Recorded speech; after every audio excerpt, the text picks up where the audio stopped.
Queridos amigos fanáticos del fútbol, seguimos con nuestra serie de programas y hoy estamos hablando sobre la historia del fútbol venezolano. Ahora vamos a hablar de las décadas del 80 y del 90, tanto de los clubes como de la Vinotinto. Y me acompaña en esta oportunidad el periodista que leo en su biografía que nació con el fútbol, porque su papá era el médico del equipo Valencia y de la selección Vinotinto. O sea que yo creo que ya en la chupeta tenía ahí algo, un balón de fútbol o algo así por el estilo. Él es periodista del Meridiano y además ha viajado, tengo entendido que viajaste a Egipto, ¿no? A ver el Mundial Juvenil, ¿no? Y has viajado a muchos otros lugares, supongo, de los cuales nos hablarás.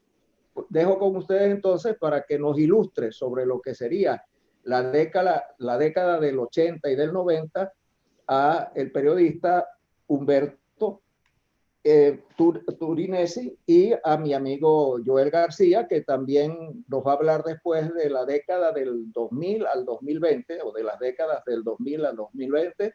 Intervendremos todos, para que sea un poco más ameno. Yo también meteré la cuchara de vez en cuando.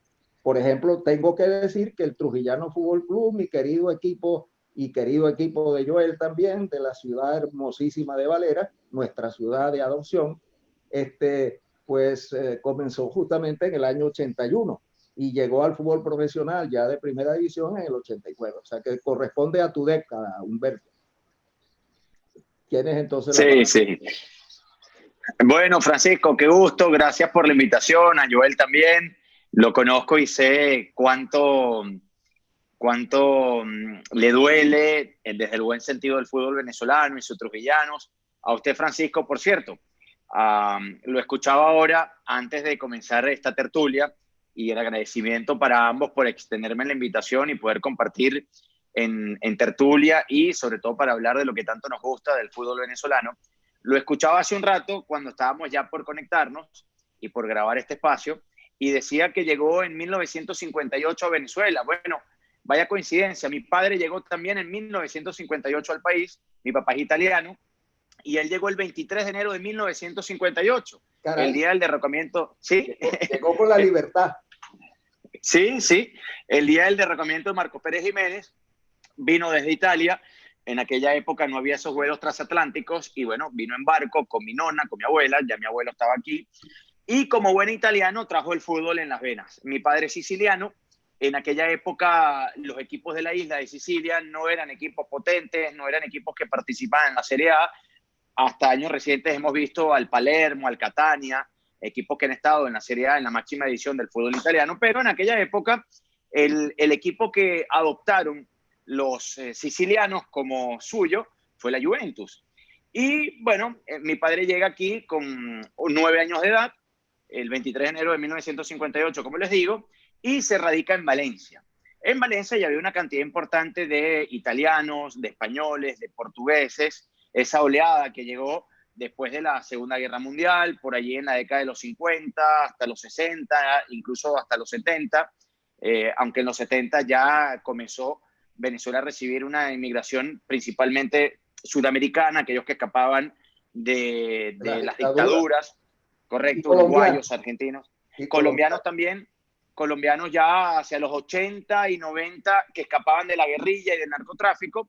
Y bueno, pero cuando llega mi papá acá, era aquella Venezuela que estaba abriendo las puertas a una ola importante de europeos, principalmente, como decía, italianos, españoles y portugueses. De allí la influencia importante que tuvo en aquellos tiempos, hasta yo diría los años 90, el fútbol de las colonias, aquellos equipos, y ya el señor Francisco en su momento, bueno, ofrecerá más luces de todo aquello, del fútbol en los 50, 60, 70, esos equipos que se llamaban Deportivo Italia, el Galicia, entre otros, nombres y de Flores, portugués.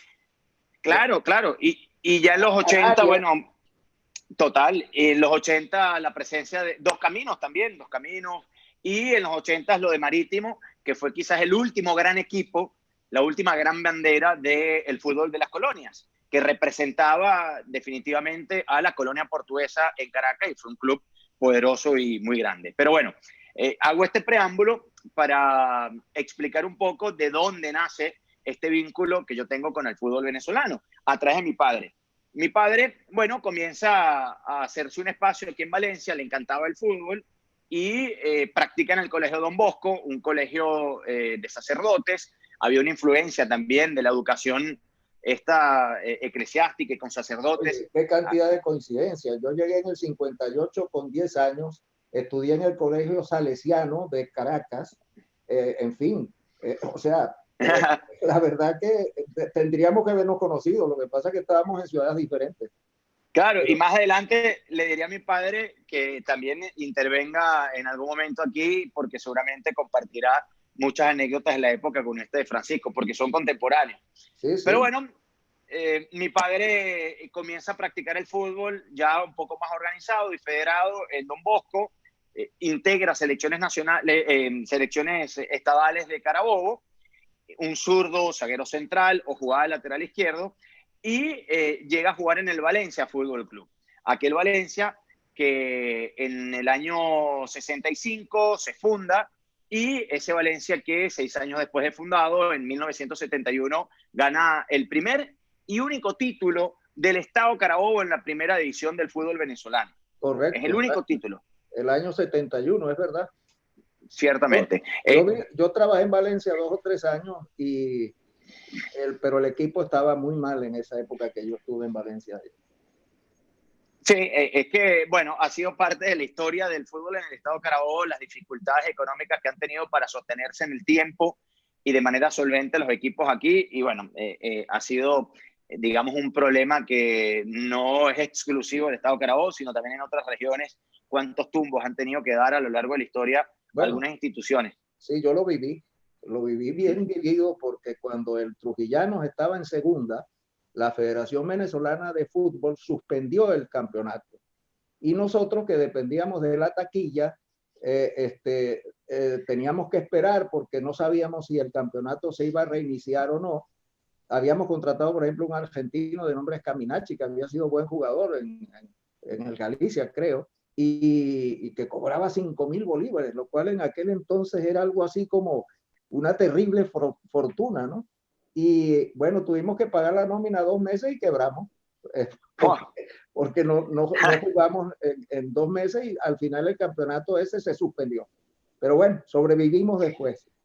Sí, sí. Bueno, ha sido una historia repetida en muchos clubes y regiones. Pero bueno, volviendo un poco a lo que les decía, mi padre juega en el Valencia, no tuvo una carrera larga en el Valencia, porque luego se encuentra en un momento en su vida en donde debía decidir si ser o dedicar su vida al fútbol venezolano profesional o a estudiar. Eso le pasó a grandísimos jugadores que hubieran llegado a ser grandísimos profesionales, que jugaban un juvenil extraordinario. Yo me acuerdo aquellos partidos Loyola La Salle, por ejemplo, de juvenil. Eran fabulosos de fútbol, pero los muchachos no le veían futuro al fútbol, y todos se dedicaban a estudiar, y la mayoría de ellos no seguía. Pues después de juvenil se iban a estudiar. Además que era muy difícil, Francisco, Joel, amigos, los que están compartiendo con nosotros, para el futbolista venezolano hacerse un espacio en el fútbol venezolano, porque era una época de una presencia notable, masiva de futbolistas extranjeros. Sí. Volviendo al Valencia, el Valencia tenía en su once titular en alguna época solo un venezolano, que era Argenis Tortolero. Llegó a tener al Pulpo Colmenares como un arquero, que incluso fue también arquero de selección nacional, pero eran muy contados los casos de jugadores venezolanos que jugaban en el fútbol venezolano en los 60, en los 70. Esto ya fue cambiando en los 80, pero uno veía las alineaciones del Valencia cuando se funda y en sus primeros años y hasta los 70, y había 10 brasileños y un venezolano. Que así normalmente era el lateral izquierdo, porque era la posición más débil, y entonces había la obligación, creo que, de poner uno, después creo que de un criollo. Un criollo, y era el lateral izquierdo. Entonces, teníamos 20 laterales izquierdos para la selección. Entonces, bueno, se podrán imaginar lo difícil que era, Y lo buenos fenómeno arqueros, que... y buenos arqueros. Bastante, Eso sí. bastante. Muchos arqueros venezolanos. Venezuela históricamente ha destacado por tener muy buenos arqueros. Yo creo que ha sido una marca de fábrica lo de tener muy, muy buenos arqueros, arqueros que incluso han tenido trayectorias internacionales notables. Fasano. Vito Fasano, claro. Está radicado, estuvo radicado muchos años estuvo en Valencia, radicado Fasano, hoy en día está en los Estados Unidos. Yo lo vi jugar muchos partidos en esa época en que yo era estudiante y la verdad que era un arquerazo. Fue uno de los pocos que salió del país, fue a jugar a Brasil. Y fue a Brasil a jugar. Y fue titular en el Cruzeiro. Claro, claro. Y él cuando llega dice, no, yo no voy a jugar nunca. Y resulta que se convirtió en titular, pero él lo que quería era regresar a Venezuela y no hizo carrera en el Cruzeiro. O sea, porque estaban muy cómodos en Venezuela y ganaban más. Un arquero que lleva a ser selección nacional, un arquero con ascendencia y raíces italianas, que en el Deportivo Italia marcó una época y que estamos hablando de hace más de 40 años. Jugó en el Valencia también, ¿no? Pero sí jugó en el Valencia. Sí, tuvo pasantías por aquí y que hace 45, 50 años salieras del fútbol venezolano al fútbol brasileño y a un equipo como Cruzeiro, bueno, era todo un acontecimiento. Entonces, bueno, volviendo a lo que contaba de mi padre, además por las presiones familiares, una familia muy conservadora, italiana, mi nonno no aceptaba que mi abuelo, que mi padre, bueno, se dedicara a ser futbolista profesional. Y, bueno, se vio obligado a detener lo que era su gran pasión, el fútbol, para estudiar medicina. Una vez ya graduado de médico, él siguió jugando a nivel, digamos, estatal fútbol. Una vez graduado de médico, él vuelve al fútbol venezolano, pero ya desde el rol de médico. Y se incorpora al Valencia Fútbol Club ya a principios de los años 80. Y allí es cuando yo nací en el año 77. Y allí es cuando yo a principios de los 80, siendo un niño, mi padre, yo recuerdo, me llevaba con 4 o 5 añitos al Misael Delgado y tuve la oportunidad ya ahí desde muy niño de vivir el fútbol desde adentro. Ya voy a explicar qué es el fútbol desde adentro. Mi padre se incorpora al Valencia a principios de los 80, ya graduado como médico y trabaja 16 años ininterrumpidos en el Valencia Fútbol Club, entre primera división y segunda división. Y en la década de los 80, él es el médico de la Selección Nacional de Venezuela en 2 premundiales, el de España 82 y el de Italia 90. ¿Cómo llega a la selección como médico? Bueno, a través del profesor, que en paz descanse, Walter el Cata Roque, porque Walter el Cata Roque fue técnico del Valencia. Gran entrenador y pésimo jugador. Lateral izquierdo. Era lateral izquierdo. Sí. ¿Y cómo pegaba? Pegaba muchísimo. Sí. Yo no lo vi jugar, pero mi papá contaba, bueno. Pero como entrenador fue un fenómeno. Después llegó a entrenar en Argentina. Y en muchas partes de Sudamérica, en Uruguay, dirigió equipos importantes, en Bolivia, tuvo una carrera, bueno, notable el profe Cata Roque y en Venezuela también como entrenador.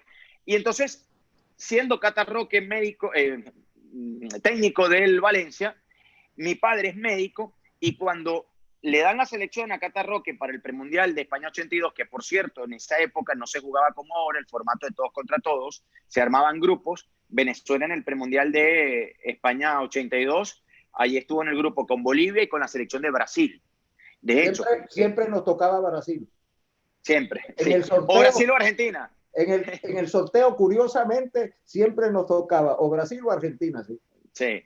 Y bueno, en ese premundial de España 82, por cierto, Venezuela gana su primer partido en un premundial. En el año 81, aquel cabezazo siempre recordado de Pedro Acosta, que le da la victoria 1-0 a Venezuela en el año 81, repito, frente a la selección de Bolivia, en ese grupo donde estaba Venezuela buscando o aspirando a ir al Campeonato del Mundo. Pero además de lo difícil que era, porque eran pocos partidos, no tenías margen de error, había solo un cupo en el grupo de 3 y por supuesto Brasil no podía faltar. Entonces Brasil siempre terminaba clasificando. Y bueno, mi padre se incorpora como médico en ese premundial de España 82 con el profe Walter el Cata Roque, y yo ahí comienzo ya a tener las primeras experiencias también con la selección nacional, aunque era muy pequeña todavía, tenía 4 o 5 años. Y en paralelo se da lo de comenzar a ir al Polideportivo Misael Delgado. Y vivo toda mi infancia vinculado al Valencia y viviendo el fútbol desde adentro, que era lo que decía ahora recientemente o que quiero explicar, que yo no iba como un aficionado a la tribuna con unos amigos o con otros niños a ver el fútbol, sino yo iba con mi padre y asistía a los entrenamientos, a las charlas técnicas, tácticas, a todo lo que se generaba en la atmósfera en un vestuario antes de un partido, lo que ocurría en el entretiempo, lo que ocurría después de un partido. Veía los partidos, a mí me gustaba estar en el banco de suplentes con mi papá. Era algo bueno, yo no quería estar en la tribuna, entonces mi papá tenía que hacer diligencias con el delegado de la federación para que me permitiera a mí. Hoy en día ya eso no se puede, pero a mí me lo permitieron mucho tiempo, bueno, poder estar ahí en el banco de suplentes sin hacer ruido, portándome bien. Y desde pequeño, bueno, crecí escuchando siempre indicaciones de los entrenadores, escuchando cómo se vivía el fútbol desde la cancha y en el entorno, no allá en una tribuna. Y eso a su vez, bueno, fue generando curiosidad en mí al momento de darle lectura a los partidos. A mí me encantaba ver, en esa época eran los pizarrones o incluso, yo recuerdo en los camerinos del Misael Delgado, pintaban las paredes de color verde y con tiza, la tiza bueno, no sé si hoy en día en los colegios hay todavía los pizarrones con las tizas, pero aquella tiza blanca, ahí los técnicos paraban el equipo, hacían las consideraciones tácticas, etcétera. Entonces, además de, bueno, gustarme evidentemente y picarme el bicho del fútbol, fue naciendo en mí ese interés por documentarme, por aprender cada vez más y por darle lectura al fútbol. Y viví intensamente esa década de los 80, una década que es difícil para el Valencia porque yo recuerdo en el año 83, y claro que lo recuerdo, desaparece, o mejor dicho, baja el Valencia a segunda división por una crisis no solo deportiva, sino económica, y prácticamente el equipo en primera división o el Estado Carabobo queda acéfalo, sin equipo en la primera división. Y en el año 84, Nacional Carabobo es el que ocupa la plaza en primera división del Estado Carabobo. Pero ese equipo dura solo un año, hasta el año 85. Volvemos con las dificultades económicas. El Valencia en el 83 prácticamente está herido de muerte, pierde la categoría, no tenía cómo mantener el equipo en la primera división, se marcha a la segunda división. Nacional Carabobo, aparecen unos empresarios, fundan Nacional Carabobo, o Deportivo Carabobo, y dura solo un año. Y en el año 85 aparece Germán Blanco Romero. Germán Blanco Romero, algunos dirán, pero ya va, ese no es el del basquetbol, el que fue el dueño de Trotamundo de Carabobo. Sí, pero antes